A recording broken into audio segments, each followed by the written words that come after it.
Today you're going to learn how to make these fabulous sticky buns. It's a simple recipe to do. You will need a half a cup of milk and you want to warm it. Sometimes when you warm it, the whey will separate from the curds. That's okay, just give it a stir. You want a half a cup, 120 milliliters. To that you want to add in 1 teaspoon of yeast, 3.5 grams. The reason why I like to hydrate the yeast is it just simply speeds up the process, and you just want the milk to be lukewarm. If you get it too high, it will kill the yeast. Set this aside and then we're going to put together our dry ingredients. In a large bowl we need 2 cups of flour, 300 grams. To that we're going to add in some sugar, 1/4 cup, 50 grams, and then some salt, 1/2 teaspoon or 2.5 grams. I like to use the back of a spoon and stir it together.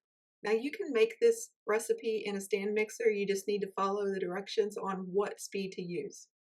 Next we're going to add in our wet ingredients. You want to use softened butter that is very pliable, but you don't want it melted. You can melt the butter with the milk, but it does tend to slow down the rising of the yeast. So I like to just use softened butter. Now I'm using just all-purpose flour instead of bread flour because I find all-purpose flour makes the bread more tender in the end. Add in our milk mixture, and then we're going to add in 1 large egg, which is 50 grams, and a 1/4 cup of butter that is softened, or 56 grams. And you want to stir this until it's a shaggy mess.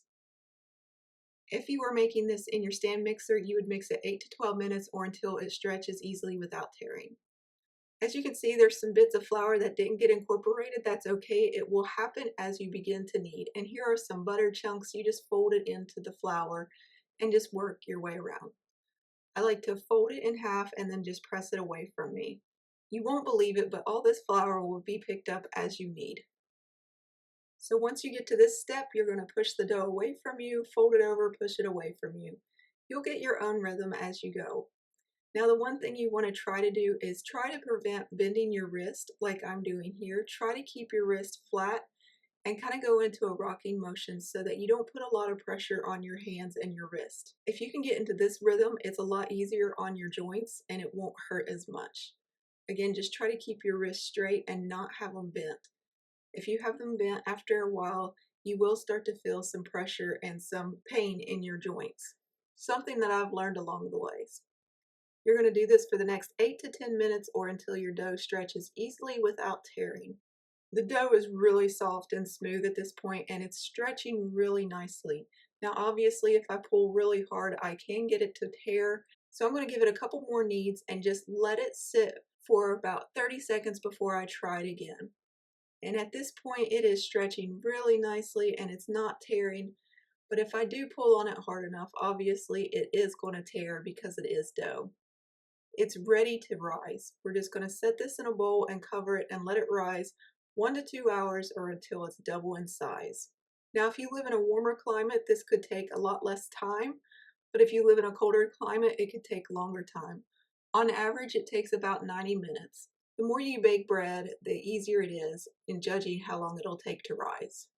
When your dough is finished rising, you want to prepare a pan, a 9 by 13 or a 23 by 33 centimeter pan. I like to use just a tiny bit of butter and grease it generously. Next thing we're going to do is make our filling. We're going to use 1/4 cup of brown sugar, that's 56 grams, 2 teaspoons of cinnamon, 4 grams, and 1 teaspoon of flour, that's 3 grams. The flour is a thickening agent and it's really beneficial to keep your cinnamon roll dough from having all the filling fall out into the bottom of the pan and just making it a burnt mess. This way you are ensured to get a really nice flavor of cinnamon throughout your dough. You want to stir this until it looks like breadcrumbs like this and set it aside. Next we are going to make our topping. We are going to use 2 tablespoons of melted butter, 28 grams. We are adding it to 1/4 cup of honey, 84 grams, and 1/4 cup of brown sugar, that's 56 grams. Stir it until it's well combined and then you are going to add it to the bottom of your pan. Now if you wanted to make these spicy and savory, you would add 1 to 2 tablespoons of sriracha, that's 15 to 30 milliliters. I recommend trying it at least once. You want to spread this out evenly in a thin layer until the bottom of the pan is well coated. On top of that, we're going to sprinkle 1/2 cup of chopped pecans or 56 grams, and you also want those to be as even as possible. When you flip this upside down, you're going to have a caramelized honey topping with some really delicious pecans. And if you added that sriracha, you'll have a heat kick to it. Either way, they're both delicious. Set that aside and then we're going to work on our dough. Our dough is now doubled in size and we are going to flatten it out into a rectangle. We want a 9 by 12 or a 23 by 30 centimeter rectangle. The dough is ready when you press into it and it holds its shape without collapsing. It shouldn't bounce back either. It should be about double in size. Now you want a rolling pin if you have one. If you don't, you can use a drinking glass or you can even use your hands. A ruler is really helpful when you're first starting out, but if you don't have a ruler, you can use your pan for an estimate. Sprinkle out a little bit of flour on your work surface. This just helps keep the dough from sticking to the counter as you work. It's about a teaspoon's worth of flour. Look how stretchy and soft this dough is. Now I like to use the ruler because it's just simpler for me, but you don't have to do that. You're just going to roll the dough up and down and then occasionally flip it so that it won't stick to the counter. If it starts to stick to the counter, just sprinkle down a little more flour. Now your dough may want to shrink as you are rolling it out. Don't fight it, just let it sit for 5 or 10 minutes and let those glutens relax. It's okay that it does this, it just shows that your gluten is really good and strong. Just pick up the sides like I'm doing here, let it relax, and then just try to square it off with your hands. It doesn't have to be a perfect rectangle, but you can make it as precise as you want. Set aside your rolling pin and then we are going to put some butter on top. You want to use softened butter, not melted butter. It should give way easily when you press it down with the back of a spoon. Use 2 tablespoons or 28 grams. You want to leave about ½ inch or 1.25 centimeters free of any kind of butter or topping. That just helps it roll up easier. Once the butter is spread out evenly, sprinkle on your cinnamon sugar and then put another ½ cup of chopped pecans or 56 grams. Now I like to use the rolling pin and press down the nuts, and that just keeps them from flying out as you're rolling it. Roll up gently but firmly until you have a complete circle or log. Take your time here and straighten it up as you go. Now if you want, you can use a ruler and be really precise with those measurements. You can use dental floss or a serrated knife to cut your cinnamon rolls.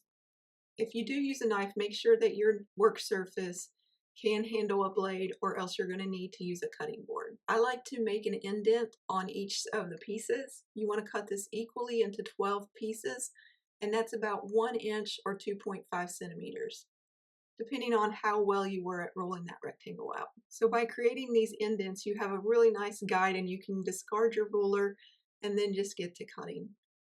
Again, you want to cut into 12 equal slices, which is about 1 inch or 2.5 centimeters. If you're using a serrated knife, you just carefully cut down and then you should get a really nice swirl like this. Now, if you want to use the dental floss method, you just pick up the dough, you put the dental floss underneath, you crisscross it, and then you pull really fast. I don't like the dental floss method when I'm putting nuts inside of a cinnamon roll or a pecan sticky bun because it tends to make the filling fly out and it misshapens it a little bit.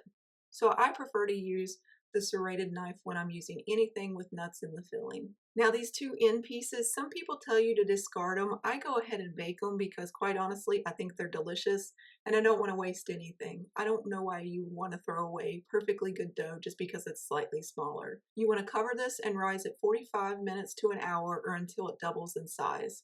You want to preheat your oven to 350 Fahrenheit or 180 degrees Celsius. Just set it aside until it looks like this. As you can see, the 2 smaller ones are slightly misshapen. It's okay. Go ahead and bake them anyway. They're going to taste delicious, I promise.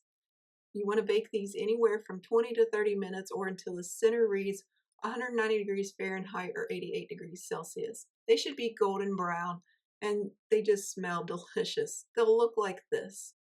Now at this point, you need to turn these over pretty quickly. So you're going to need a cooling rack or a tray that will hold them all.